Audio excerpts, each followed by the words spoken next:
En la gran sesión clínica del departamento médico vamos a hablar sobre el foramen oval permeable y cuándo este tiene significancia clínica. Mi nombre es Keiner Tati Villamizar,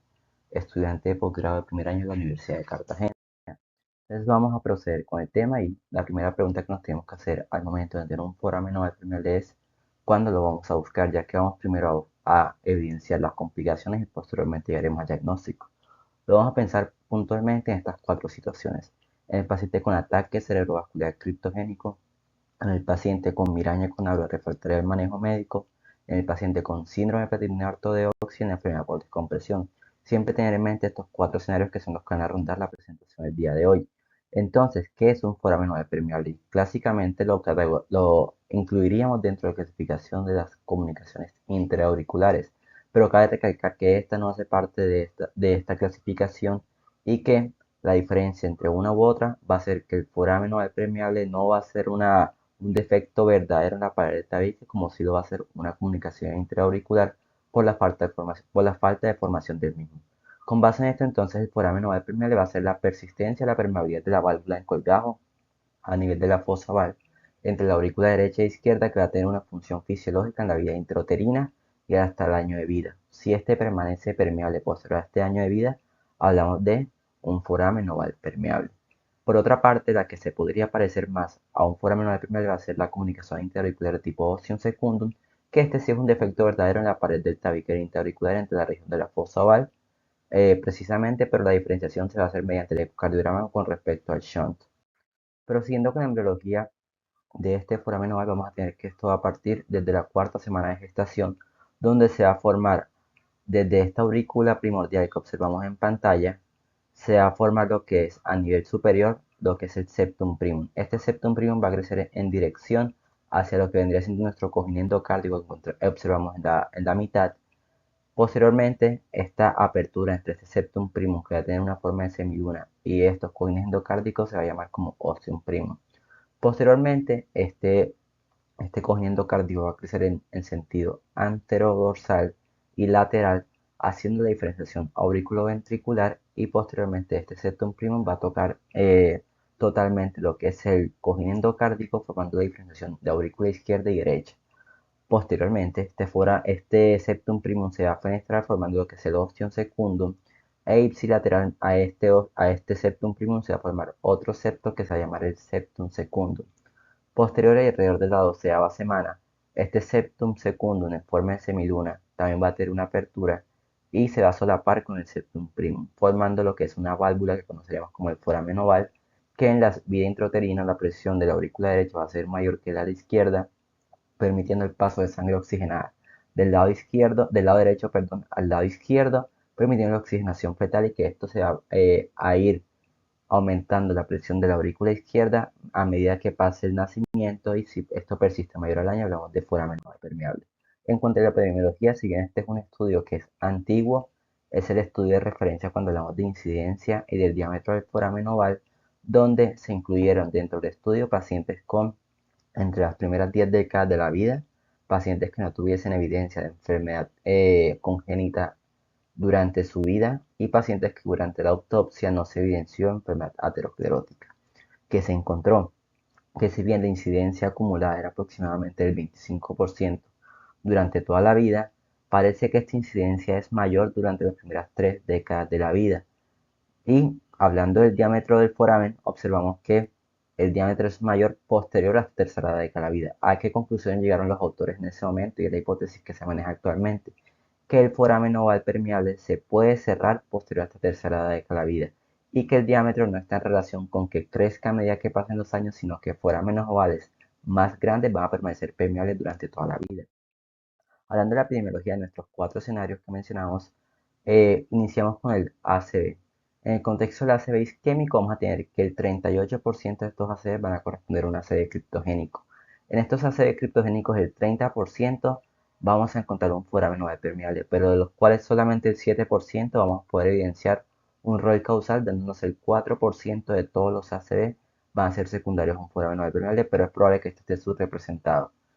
En cuanto a nuestro segundo escenario, que es el paciente con migraña con aura, se realizó un metaanálisis con estudios de casos y controles, donde se buscó evaluar si el foramen oval permeable se comportaba como un factor de riesgo para desarrollar migraña sin aura y con aura, que se encontró para el escenario de la migraña sin aura. No se logró la significancia estadística, pero no fue así para el escenario de la migraña con aura, en el cual observamos que precisamente está el foramen oval permeable en relación con este evento de migraña con aura. En cuanto a nuestro tercer escenario, que es el paciente con síndrome de platina ortodoxa, que es una enfermedad subdiagnosticada, encontramos que Rodríguez y colaboradores recogieron un total de 188 casos de pacientes con síndrome de platina ortodoxia en 105 artículos publicados hasta el 2012, en el cual el 88% de estos forámenes de esta patología estaban en asociación con un foramen no permeable. En cuanto a nuestro cuarto escenario, que es la enfermedad por descompresión, que nos vamos a centrar en los buzos, vamos a encontrar que en términos generales, sin el defecto, vamos a encontrar que 1.9 casos van a ocurrir 1.9 casos por cada 10.000 buzos. Es decir, es relativamente infrecuente. Pero cuando se asocia un foramen oval permeable, el riesgo aumenta hasta 5 veces. El foramen oval permeable además puede estar en asociación con otros defectos. El que nos va a llamar más la atención y que debemos estar pendientes es el aneurisma del tabique auricular, ya que el 25% aproximadamente se va a asociar con el foramen oval permeable y que este va a aumentar el riesgo de ACV con un OR de 3.38. Por otra parte, la red de Chiari, que se va a definir como una red fenestrada a nivel de la válvula de Eustaquio, cuya función embriológica va a ser el paso directo de la sangre de la vena cava inferior hacia la aurícula izquierda a través del foramen oval permeable. Cuando este permanece, parece que aumenta el cortocircuito derecha-izquierda, pero esto no está validado en estudios y además de esto, el foramen oval permeable puede estar en asociación con otros tipos de comunicación interauricular, pero no se halla una relación causal o que aumente el riesgo de cortocircuito o de ACV. En cuanto al diagnóstico, las posiciones europeas nos recomiendan este algoritmo lógico en donde vamos a comenzar ya sea con un ecocardiograma transtorácico con contraste, un Doppler transcranial con contraste. El contraste va a ser con solución salina agitada. ¿Cómo se va a realizar este estudio? Al paciente se va a solicitar que durante el estudio realice maniobra de Valsalva mientras se le administra la solución salina agitada. Si entre el tercer al quinto ciclo cardíaco encontramos que hay más de 4 burbujas para el ecocardiograma, hablamos de que hay un shunt de derecha a izquierda y lo podemos clasificar según la gravedad, si es mayor de 20 o si es menor de 20. En cuanto al Doppler transcranial, se manejan unos valores diferentes, pero el propósito es el mismo en cuanto al test de microburbujeo, y si uno de estos dos nos aparece positivo, pasamos un ecocardiograma transesofágico que nos va a permitir visualizar mucho mejor la anatomía auricular y ventricular y podríamos encontrar otros defectos y que la sensibilidad pues va a ser mucho mayor. ¿Por qué no es superior? Porque realizar maniobras valsalva en el ecocardiograma transesofágico va a ser difícil dado la sedación. No obstante, pues esto es una propuesta que nos da la sociedad europea, no es una camisa de fuerza y sí, definitivamente en nuestro centro no hay mucha experiencia en cuanto a la detección del foramen. Inclusive si tenemos un primer test negativo, podríamos pasar al ecocardiograma transesofágico. En cuanto al diagnóstico del foramen oval en el contexto del ACV criptogénico, igual, seguiríamos un algoritmo lógico e iniciamos por las pruebas de primera instancia en el paciente con ACV, es decir, la evaluación del TOUST. Si en esta evaluación no evaluamos o no encontramos una causa plausible, buscamos el foramen. Si la encontramos, tenemos que evaluar si hay un rol causal del foramen con el ACV o si no lo hay y evaluar el riesgo de recurrencia. Siempre hay que tener en cuenta que la principal causa de ACV de origen embólico va a ser la fibrilación auricular, por lo que por lo menos el Position Statement de Europa nos va a recomendar siempre descartar la fibrilación auricular, para lo cual nos genera este algoritmo en donde iniciamos como en todo paciente con ACV con electrocardiograma de 12 derivaciones. Si no encontramos nada, un Holter de ritmo cardíaco de 24 horas. Si encontramos fibrilación auricular, nos recomiendan es hacer manejo de la fibrilación auricular. Si definitivamente no lo encontramos y tenemos el foramen, vamos a ver a nuestros pacientes en 3 grupos etarios. Un grupo de pacientes mayor o igual a 65 años, que en este grupo de pacientes la prevalencia de la fibrilación auricular va a ser mayor y deberíamos colocar un monitor de eventos. Por otra parte, el grupo de pacientes entre 55 y 64 años, deberíamos buscar factores de riesgo para fibrilación auricular, en el cual se va a destacar la obesidad, la enfermedad pulmonar o la enfermedad tiroidea. Y en el grupo de pacientes menores de 55 años, buscar factores de muy alto riesgo para fibrilación auricular, donde vamos a destacar la hipertensión no controlada, la diabetes no controlada, el paciente con falla cardíaca o con una cardiopatía estructural ya establecida. Si definitivamente no tienen ninguno de estos, deberíamos proceder al manejo del foramen. Como mencioné previamente, tenemos que evaluar si el foramen tiene un rol causal o no, y para esto vamos a utilizar la escala de ROPE. El ROPE va a incluir parámetros del paciente, donde vamos a incluir si el paciente tiene hipertensión, diabetes, si ha tenido un ACV previamente, si el infarto es cortical y según la edad. Nos puede dar una puntuación entre 0 y 10. Si esta es mayor o igual a 7, vamos a encontrar que tiene una alta probabilidad de que esté asociado el foramen con el ACV. Si es menor a 6, la probabilidad disminuye. Cabe recalcar que esta clasificación se nos va a quedar corta en cuanto a tener en cuenta aspectos de alto riesgo del paciente, por lo que posteriormente nació esta escala, la escala de Pascal, que va a incluir el ROPE, como mencionamos previamente, y las características de alto riesgo, donde vamos a destacar el trombo transfronterizo, que si se visualiza, pues eso es prácticamente diciente de que hubo un evento embólico paradójico y que el paciente pues de muy alto riesgo debería procederse a hacer el manejo del foramen. Características de alto riesgo como el paciente con embolia pulmonar, el paciente con trombosis venosa profunda, el paciente con un aneurisma del tabique auricular, como mencionamos previamente. Posterior a esto, pues ya en el año 2024, en el documento publicado por la AJA de el manejo del foramen oval permeable en contexto de ácido criptogénico, nos propone un algoritmo que es muy similar al anterior, que se va a diferenciar básicamente en que en el momento en que se encuentra el foramen, ellos nos recomiendan aplicar la escala de Pascal. La escala de Pascal nos va a dividir al paciente basado en dos dominios en tres subgrupos, en el cual vamos a tener en cuenta el ROP y las características de alto riesgo que mencionamos previamente. El número que vemos entre paréntesis va a representar que en los pacientes que tienen foramen oval permeable y que se les aplica la escala de Pascal, el 48% va a encajar en la escala de probable, el 37% en, probable, en posible y el 15% en poco probable. Entonces, teniendo esto en cuenta, ¿cuándo vamos a cerrar el foramen oval? Y para esto vamos a dividirlo en nuestros cuatro escenarios, comenzando con el escenario del ACV. Primero, listo, evaluamos si el paciente tiene riesgo, si tiene asociación del foramen con el ACV. Posterior a esto, evaluamos el riesgo de recurrencia y la edad del paciente. Si el paciente tiene alto riesgo de recurrencia, aplicamos nuestra escala de Pascal que nos dio probable o posible, y después entre los 18 y 65 años deberíamos proceder al cierre del foramen. Si por otra parte no cumple uno de estos criterios, debemos evaluar el riesgo de recurrencia o de sangrado.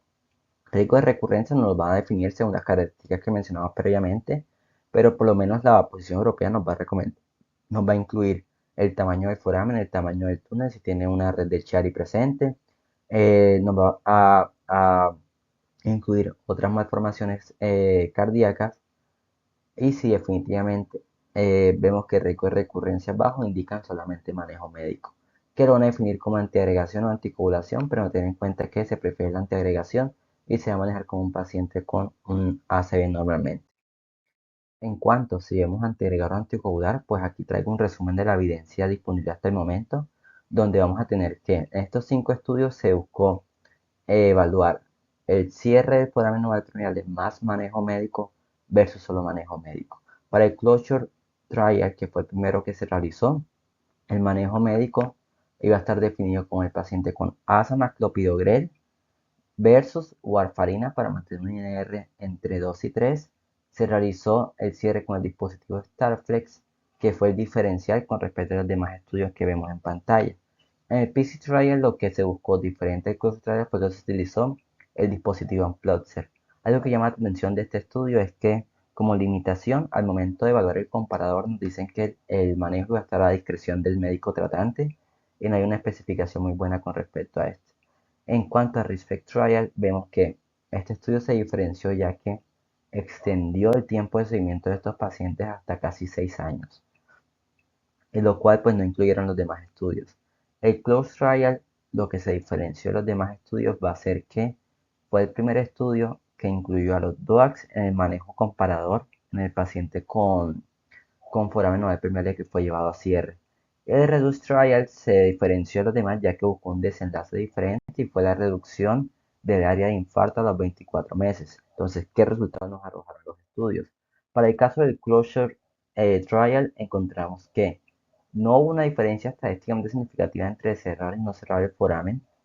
pero sí una diferencia significativa en cuanto al desarrollo de fibrilación auricular en el grupo de pacientes que se cerró el foramen oval. Es decir, que hasta este momento en el tiempo, cerrar el foramen iba a aumentar el riesgo de eventos adversos. Posteriormente, en el PC Trial, partiendo de la premisa que los eventos de fibrilación auricular fueron secundarios al dispositivo Starflex, hicieron el estudio y encontraron que tampoco hasta este momento había diferencias entre cerrar el foramen oval permeable y manejo médico. Y lo que sí encontramos fue que en el desenlace de seguridad que fue fibrilación auricular no hubo diferencias significativas.